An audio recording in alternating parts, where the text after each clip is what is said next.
ನಾವೆಲ್ಲರೂ ಇತ್ತೀಚಿನ ದಿನಗಳಲ್ಲಿ ಹೆಚ್ಚು ಕೇಳ್ತಿರ್ತಾ ಇರ್ತಕ್ಕಂಥ ಹೆಸರು ಯಾವುದಂದರೆ ಕೇರಳದ ಕೊಟ್ಟಿಯೂರು ಶಿವಕ್ಷೇತ್ರ. ಇದೊಂದು ವಿಶಿಷ್ಟವಾದಂತಹ ಹಾಗೆ ಆಧ್ಯಾತ್ಮಿಕ ಹಿನ್ನೆಲೆಯನ್ನು ಹೊಂದಿರತಕ್ಕಂತಹ ಕ್ಷೇತ್ರ ಅಂತಲೇ ಹೇಳ್ಬೋದು. ಯಾಕೆ ಈ ಕ್ಷೇತ್ರಕ್ಕೆ ಇಷ್ಟು ವಿಶೇಷತೆ ಇದೆ, ಇಲ್ಲಿಗೆ ಇಷ್ಟು ಜನಸಾಗರ ಹೋಗ್ತಾ ಇದ್ದಾರೆ ಅಂತ ಅಂದರೆ, ಮೊದಲಿಗೆ ಇದು ಕೇರಳದ ಕಣ್ಣೂರು ಜಿಲ್ಲೆಯಲ್ಲಿರ್ತಕ್ಕಂತಹ ಕೊಟ್ಟಿಯೂರು ದೇವಾಲಯ. ಇದನ್ನು ದಕ್ಷಿಣ ಕಾಶಿ ಅಂತಲೇ ಕರೀತಾರೆ. ಇದಕ್ಕೆ ಪೌರಾಣಿಕ ಮತ್ತು ಐತಿಹಾಸಿಕ ಹಿನ್ನೆಲೆಯೂ ಇದೆ, ಹಾಗೆ ಅದರದೇ ಆದಂತಹ ಮಹತ್ವ ಕೂಡ ಇದೆ. ಇದೊಂದು ಸ್ವಯಂಭೂ ಶಿವಕ್ಷೇತ್ರ ಅಂತ ಹೆಸರುವಾಸಿಯಾಗಿದೆ. ಬಾವಲಿ ನದಿಯ ದಡದಲ್ಲಿರ್ತಕ್ಕಂಥ ಈ ದೇವಾಲಯವು ವಿಸ್ಮಯಕಾರಿ ಆಚರಣೆಗಳನ್ನು ಒಳಗೊಂಡಿದೆ. ಏಕೆಂತಂದರೆ ನಾವು ಇತ್ತೀಚಿನ ದಿನಗಳಲ್ಲಿ ಎಲ್ಲ ದೇವಾಲಯಗಳಿಗೂ ಕಟ್ಟಡಗಳನ್ನು ನೋಡಿದರೆ ಇದಕ್ಕೆ ಕಟ್ಟಡ ಅನ್ನೋದು ಇಲ್ಲ. ಇದೊಂದು ಪರಿಸರ ಸ್ನೇಹಿ ದೇವಾಲಯ ಅಂತಲೇ ಹೇಳ್ಬೋದು. ಯಾಕೆ ಪರಿಸರ ಸ್ನೇಹಿ ದೇವಾಲಯ ಅಂತ ಹೇಳ್ತೇವೆ ಇದಕ್ಕೆ ಅಂತಂದರೆ, ಇದು ಪ್ರಕೃತಿಯ ಮಡಿಲಿನಲ್ಲಿ ನಡೆಯುವಂತಹ ವೈಶಾಖ ಮಹೋತ್ಸವಕ್ಕೆ ಹೆಸರುವಾಸಿಯಾಗಿರ್ತಕ್ಕಂತಹ ದೇವಾಲಯ.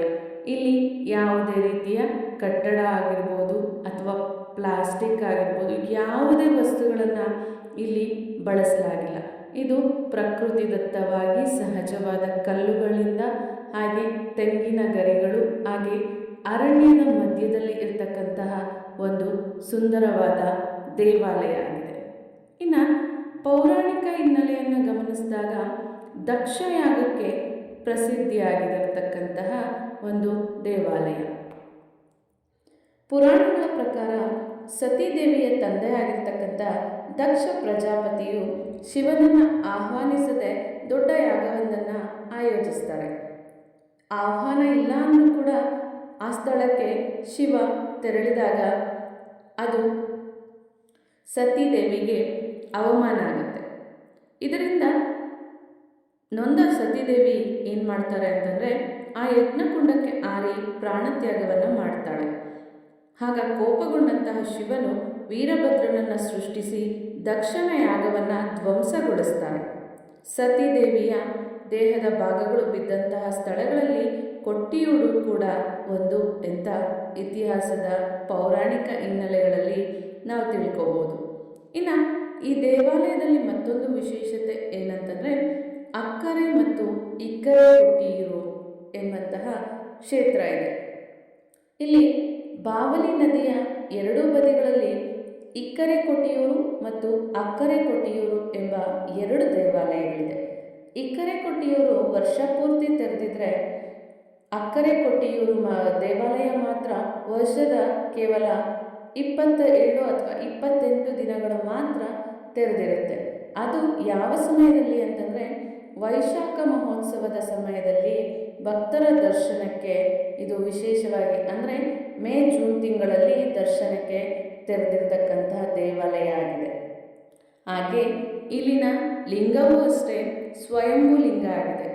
ಇಲ್ಲಿ ಶಿವಲಿಂಗವು ಮಾನವ ನಿರ್ಮಿತ ಅಲ್ಲ, ನದಿ, ಕಲ್ಲುಗಳು ಮತ್ತು ದಿಬ್ಬದ ಮೇಲೆ ಸ್ವಯಂ ಪ್ರಕಟವಾದ, ಅಂದರೆ ತನ್ನಷ್ಟಕ್ಕೆ ತಾನೇ ಸೃಷ್ಟಿಯಾಗಿರ್ತಕ್ಕಂತಹ ಲಿಂಗ ಇದಾಗಿದೆ.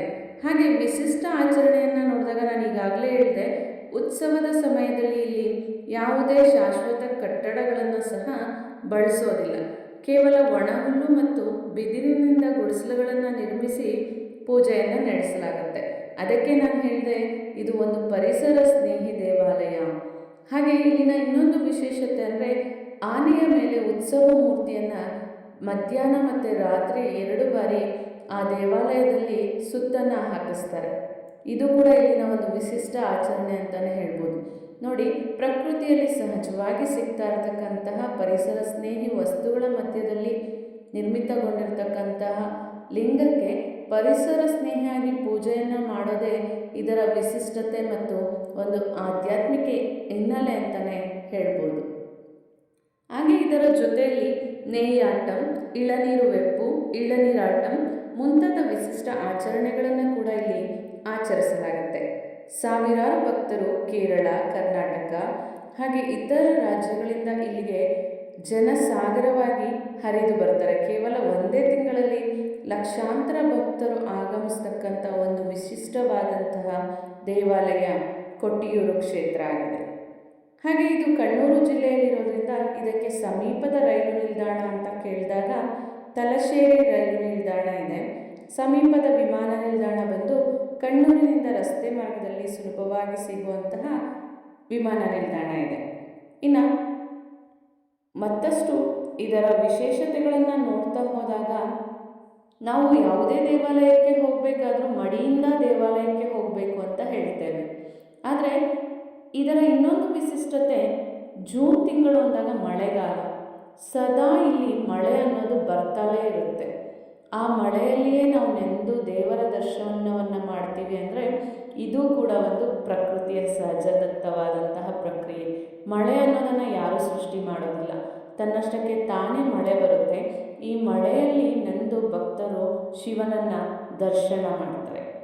ಅದಕ್ಕೆ ಒಟ್ಟಾರೆಯಾಗಿ ಇದನ್ನು ಇಕೋ ಫ್ರೆಂಡ್ಲಿ ಅಂದರೆ ಪರಿಸರ ಸ್ನೇಹಿ ಕೊಟ್ಟಿಯೂರು ಕ್ಷೇತ್ರ ಶಿವ ದೇವಾಲಯ ಅಂತಲೇ ಹೇಳ್ಬೋದು. ಖಂಡಿತ ಎಲ್ಲರೂ ಸಹ ಒಮ್ಮೆ ಕೊಟ್ಟಿಯೂರು ಕ್ಷೇತ್ರಕ್ಕೆ ಭೇಟಿ ಕೊಡಿ, ಶಿವನ ದರ್ಶನವನ್ನು ಮಾಡಿ ಪುನೀತರಾಗಿ. ಧನ್ಯವಾದಗಳು.